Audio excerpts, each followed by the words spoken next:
So it's just wonderful. We're going to start. Okay, we're going to start.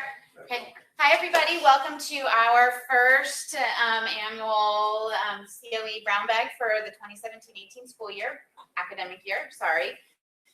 We are going to do, particularly this semester, a series of brown bags focused on grant writing, supporting people to write grants and produce grants and get that work done. Today is Dr. Kania Greer talking about broader impacts. Thank you.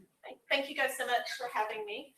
I want to start out by saying I've been doing some broader impact work for about 5 years with the Institute. I'm now working with NABI, which is the National Association of Broader Impacts. And we just had a great webinar, and I've been on the phone with them getting some of this information. So there's some slides with a lot of writing on it, but you guys will have access to those. So don't feel like you have to write down every little thing. Also, the one way we're looking at this is primarily broader impacts are thought of in terms of National Science Foundation grants, which there are very many of them around education, but we often think more in terms of Department of Ed. So part of this is for you to think about what I'm out selling for the College of Ed is really your expertise for content faculty on NSF grants as well. So we're going to be thinking in two separate terms. And most of these are just merely suggestions by NABI. There is no set format for this as we go through it. So what are broader impacts? And I apologize, I'm a walker, so I'm going to be walking up and down. So broader impacts really are ideas that need to be thought about as you're writing your grant application. They need to be well thought out and planned. They need to be finite. They need to have a very specific purpose in mind. And part of that purpose is, are they going to be the first year, second year, third year, or are they going to cover the gamut of the entire grant? A lot of faculty tend to think about these and they put them in there and then they forget about them until the last year of the grant, and then they're rushing around trying to do them. A targeted audience. We really need to think about who and what are we trying to do with this broader impacts piece. We're not going to change the world with our broader impacts, but we want to at least begin to change people. And again, primarily sponsored or required by the National Science Foundation, but every federal funded agency is required to have some sort of broader impacts. In fact, they were initially started in 1997. Congressional legislation mandated that broader impacts be a part of every federal funded program in 2010. So they're still fairly new, but they've been around for about 7 years now. And Congress is really looking at this, and we know in our current climate that funding is tight. So they want to see that whatever money we're going to give you has a broader impact, so to speak, than just what your research is. So hopefully this video will come up. I wanted to just show you this short video from COE about why we do broader impact. So this is focused on science, but I think it'll help you get an idea from some experts. Okay, hang on.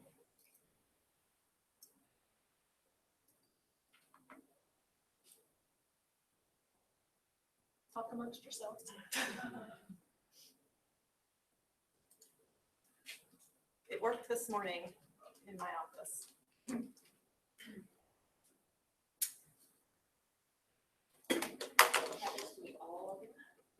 That's it? Okay. I'm glad to hear that. Oh, here's Dan. Just hand it over to Dan. Hand it to the man. What does COE stand for? COE Is the Center for Oceanographic Science. That's close enough. I just need that. We'll mute this one. I hope it'll show the video. Not sure how the calculator got pulled in.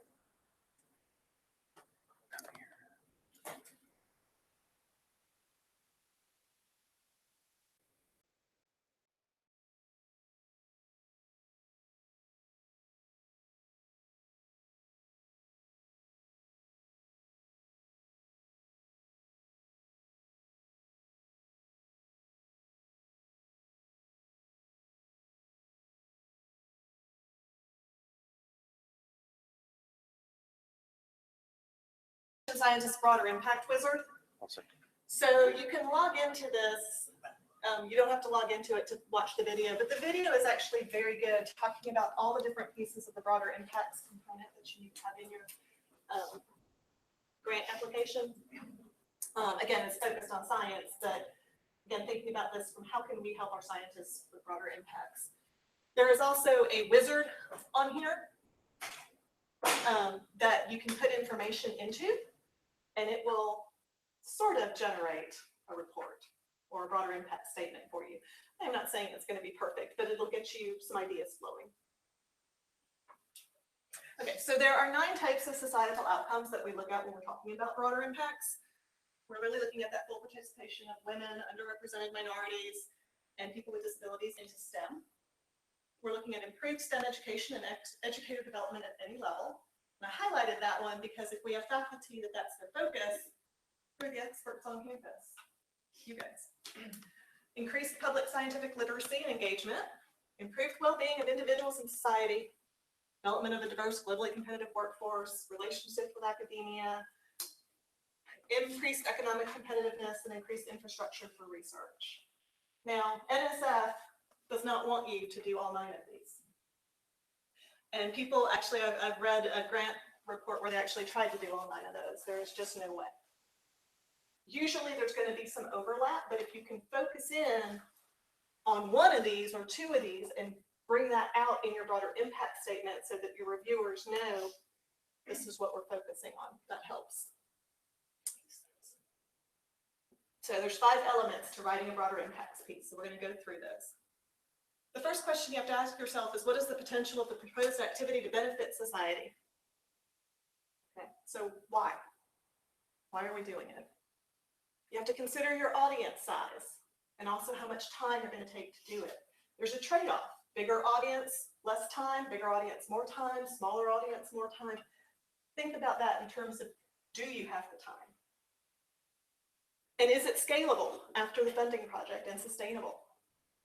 We want to see, and NSF wants to see that it's not just going to be a one-shot and you're done. How are we working to continue those relationships? What other infrastructure or external partners can we bring on board that can help us do this? It doesn't just have to be the research team. They're not exhaustive list here of the following parameters. Think about what's happening at a national level. Think about what's happening at a local level. So there's some guiding questions to ask yourself when you're thinking about this impact.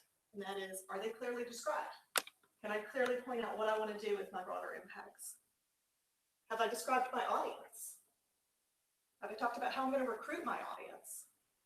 How long I'm going to have my audience?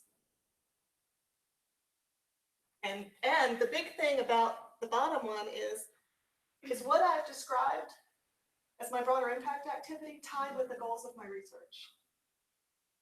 Because if it's not, what's the point? It's just doing an extra activity. Question 2.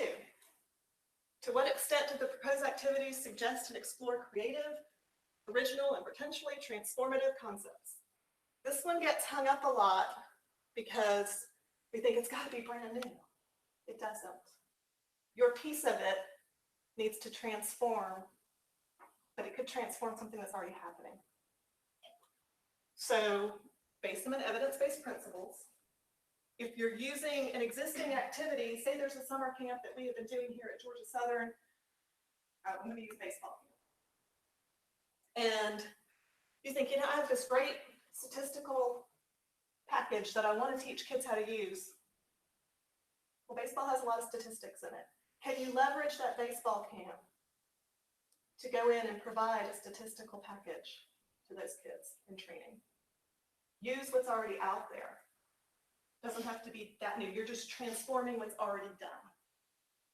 It could be a new program or activity. Doesn't have to be brand spanking new. So existing programs, how does your program integrate STEM, education, or research?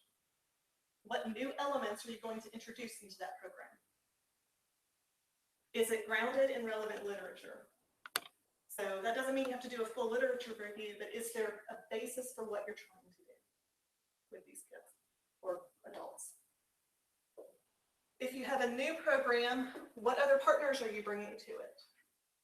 How are they going to help you? How can this activity transform the knowledge that's already out there?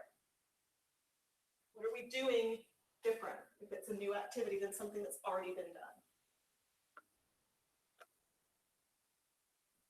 Element 3, is it well-reasoned, well thought out, organized, rational, and does it include a plan to assess whether your broader impacts were successful or not?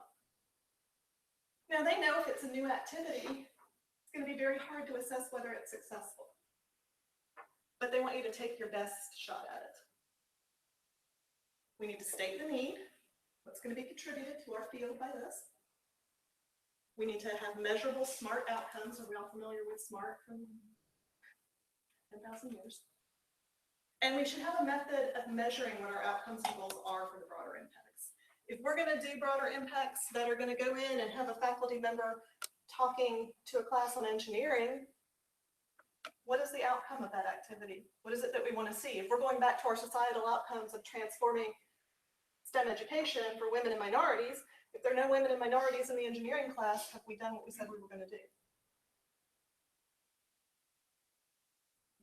Some guiding questions. Is there documented justification for the program? Can you say, yes, this is needed?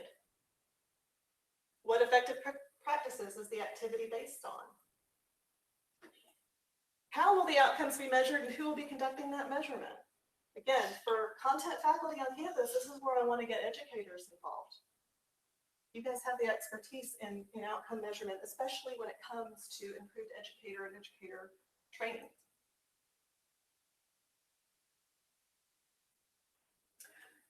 How well qualified is the team or the institution, spelling error, to conduct the proposed activities? So this is where you need to include that prior NSF work that you've done if you're the PI. If you're not the PI, and let's say you have been hired by a PI to do this, we need to make sure that we sing your praises on why you are the one doing these broader impacts. We need a partner. So this is where College of Ed can come in and partner. We need a bio sketch. We need a letter of collaboration saying, yes, I will do this for you. It's hard to get the PIs to do this though, because we get to the money in a minute. That's where the rubber hits the road. I understand.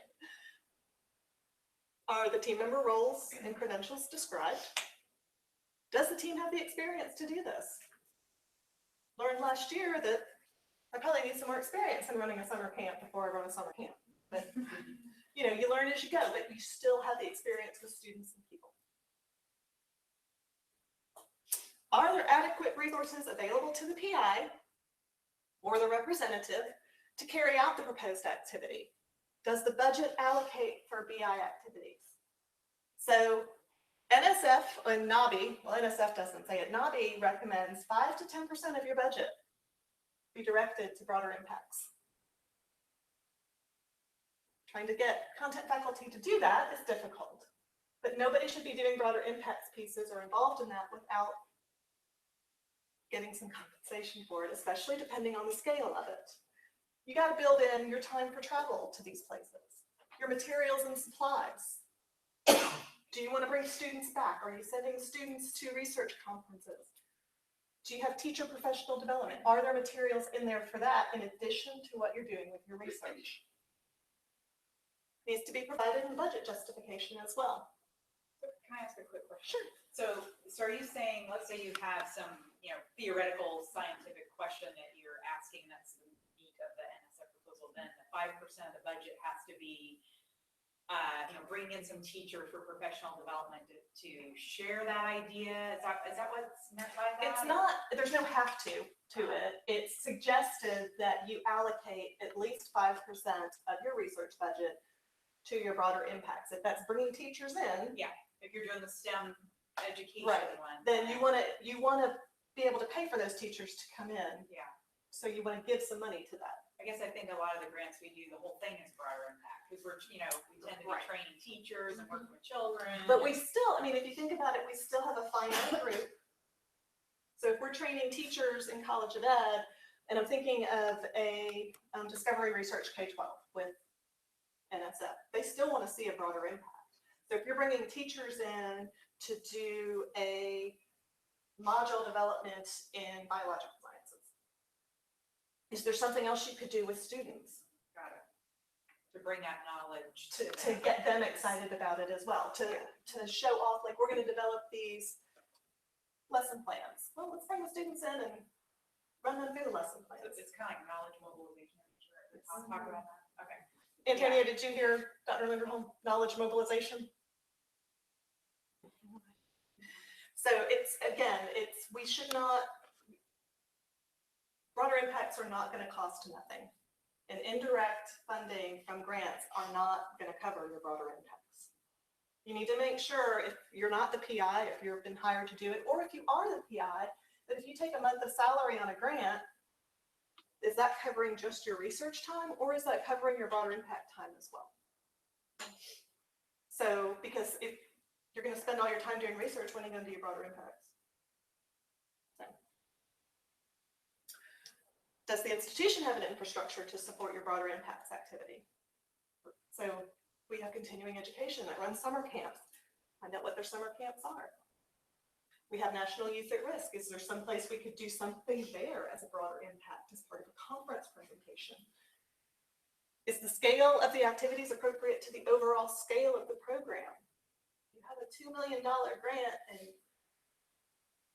5 teachers come in and sit for the day. Not really scaled to what you're asking for. And does the budget justification match what's in the project description for the broader impacts? So this is the way I think that. Kania, can you go back? Well, I'm sorry. Sure. Just, infrastructure, that implies a heck of a lot more than, I thank you for the example you gave, but It's more than money. it's much, much more. And if there is a problem, I think at this university, it's right there. It's infrastructure to support going for these outside dollars. So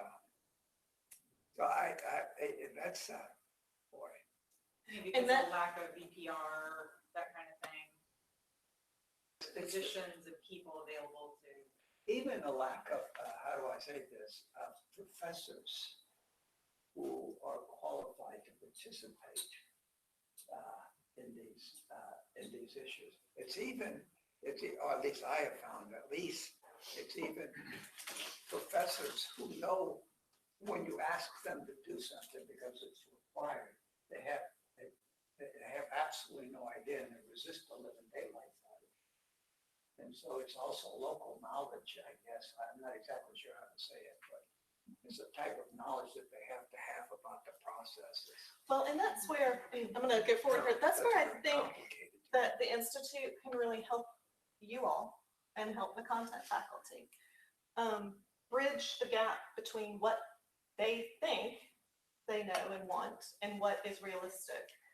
I just sat down with a music educator from the music department yesterday, and this was broader impacts thing, and we sat down and we talked about it, and she said, well, what we want to do is jazz improvisation with cognitive development in middle school. And we want to develop a lesson plan that teaches all about the brain. And I said, well, that's great, except they don't do that in middle school. So where are they going to put it in? So sitting and talking to us about, oh, well, how about the STEM department in their school? Oh, that's great. And then, well, if you're not going to work on content standards, how about critical thinking standards and 21st century skills? Bridging what they know as far as what expertise they have with the College of Ed. And then being able to say to them, if you need an evaluator on this project or help with your lesson plans as you get to that point in your grant development, contact me. We have an entire college of educators who would be more than happy with adequate resources. So expanding you guys out, basically selling you to the rest of the university. Because most people think of broader impacts as I got to work with students or got to work with kids.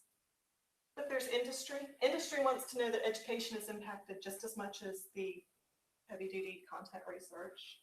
There's research infrastructure here on campus, which I don't know any dean or president that's going to say, oh, no, don't worry about the research. So we have resources and materials. I have a broader impact template that I got from the University of Missouri. And basically it starts us out where I sit down with the faculty member and I said, let's talk about what your societal outcomes are first. What area do you want to reach?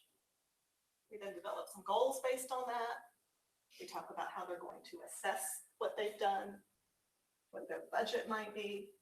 And then I help write them up a draft plan of that broader impacts. And they're ready to go from there and to build on that. So those are available to you guys as well. Can I ask Sure, a question? absolutely. So in that broader impacts plan, because you mentioned evaluation where you're evaluating the project, right, and its outcomes. Is there a mechanism where you're also evaluating the broader impacts? Yes. So your evaluator that you hire on the proposal, you can hire that person and they can also evaluate the impact of the broader impacts as long as you've got a good assessment plan in there.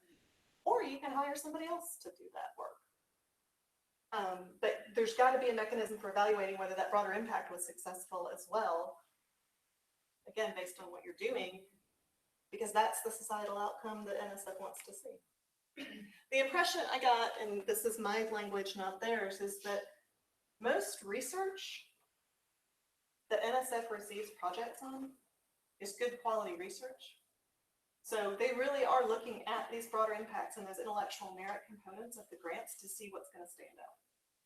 And have you really thought about why should I care what you're doing?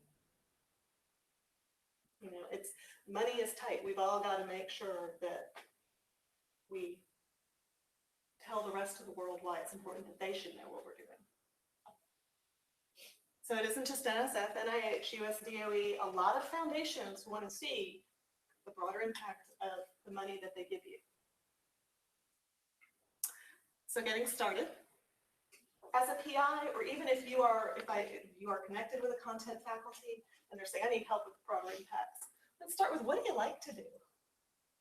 If you don't like working with kids, don't write a broader impact statement that's working with kids, right? Where do I find myself most often besides your lab? Do I find myself at the ballpark with my kids? Do I find myself at Girl Scout meetings? Do I find myself in the mall?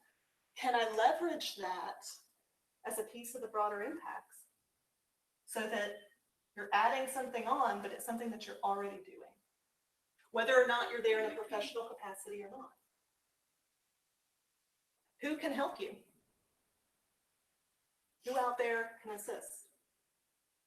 What is your target societal outcome? It's probably the biggest. Now, NABI, which I think is a little unrealistic, that your broader impact statement really is a mini proposal inside your proposal and should be about 2 pages long. To get all of this in, yeah, it would have to be 2 pages long, but when you're limited to 15 pages, that's a lot. So you have to say what you're going to say, we get done with it. But if you pull out that societal impact statement first, focus on that, and everything else should flow quickly from there. So I am going to be attending the NABI conference in April.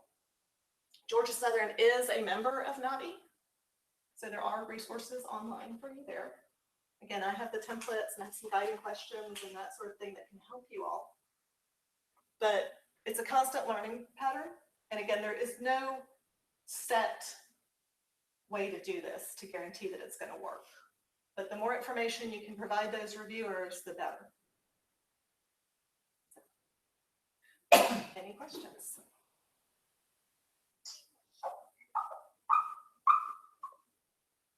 Yes. All we hear is chirping. Maybe. Can you come back one slide? Okay. Okay. But I'll say nicely done. Yeah. It's a lot of information. Several of the things that you propose that are being proposed, I mean, the groups you're talking about that we put into a broader impact statement are very likely going to be threaded throughout the entire proposal. So when you start talking about things like, as a broader impact, I'm going to propose and I'm going to do a whole different thing with teachers, and that becomes, to me, more than a broader impact. that you're gonna do that becomes part of the main proposal, not just broader impacts. Well, but if you go back to the societal outcomes, if you're working with teachers in say DRK 12, your broader impact could be improved STEM education. Well, that can flow right in from what you're doing. I think the key thing that I've pulled out of everything that I've read and the webinars that I've been with is really got to state this up front. It's got to be very clear. But this is what I'm going to do. This is how I'm going to do it. This is why I'm going to do it. And I've got the resources to do it. So again, some of this stuff, enhanced infrastructure for research and education, just worked with some folks over in chemistry to put in a proposal, and they're going to hire students that are already on campus to conduct research.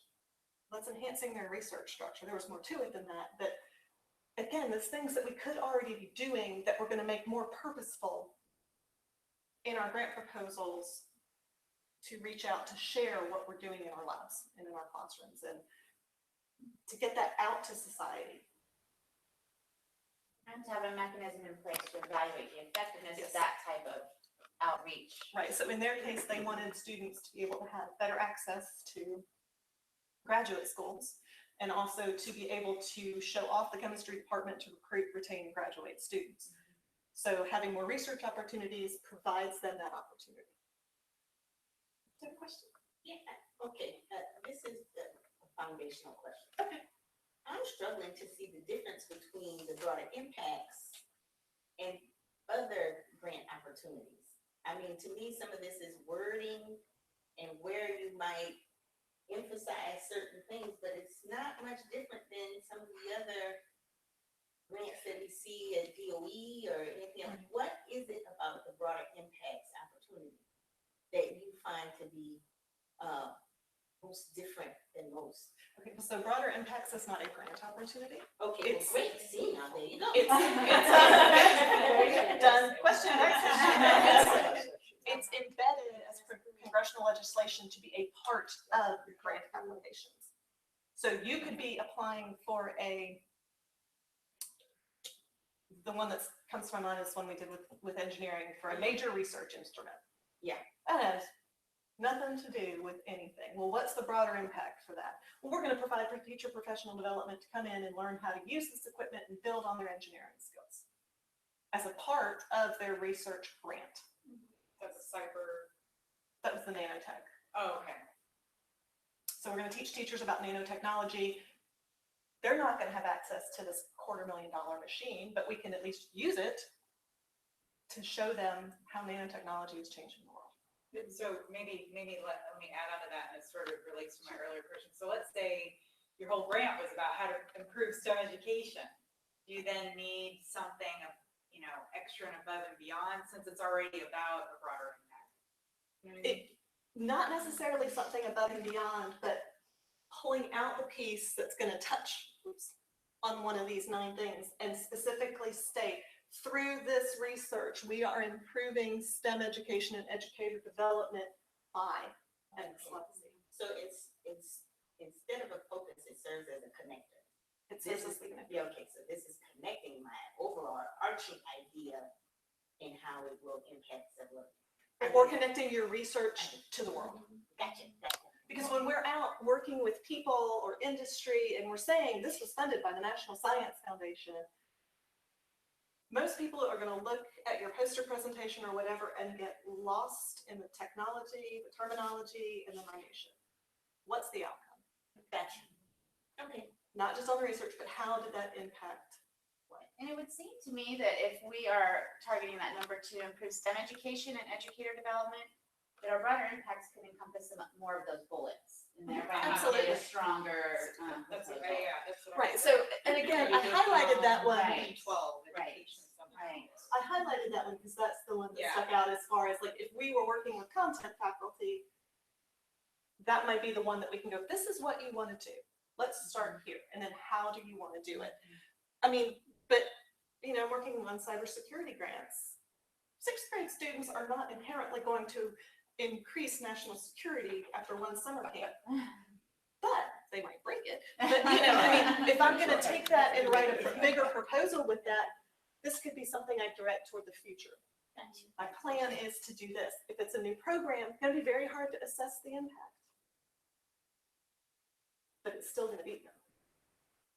So in terms of rhetorical strategies when you're writing this, you're being as direct as possible, like this study or this grant or this, whatever the case is, will do this, as opposed to like, there's the potential for. I would never say will do anything in a Yeah, grant okay. application. I would say, it is the purpose of this broader impacts activity to increase STEM and STEM education through blah, blah, blah, blah, blah. So somewhere in the middle of like wishy-washy and we're gonna save the world. Right.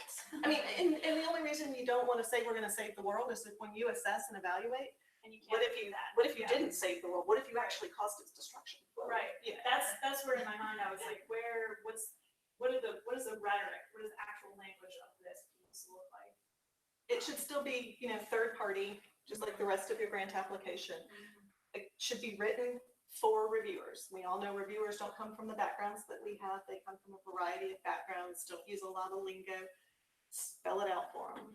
Okay. Don't make them have to go, think, oh, we're going to use middle school students. Well, middle school in some states is 5th, 8th, Right. 6th, 9th. Spell it out, 6th through 8th grade students. Don't make them guess. Thanks. Antonio, do you have any questions?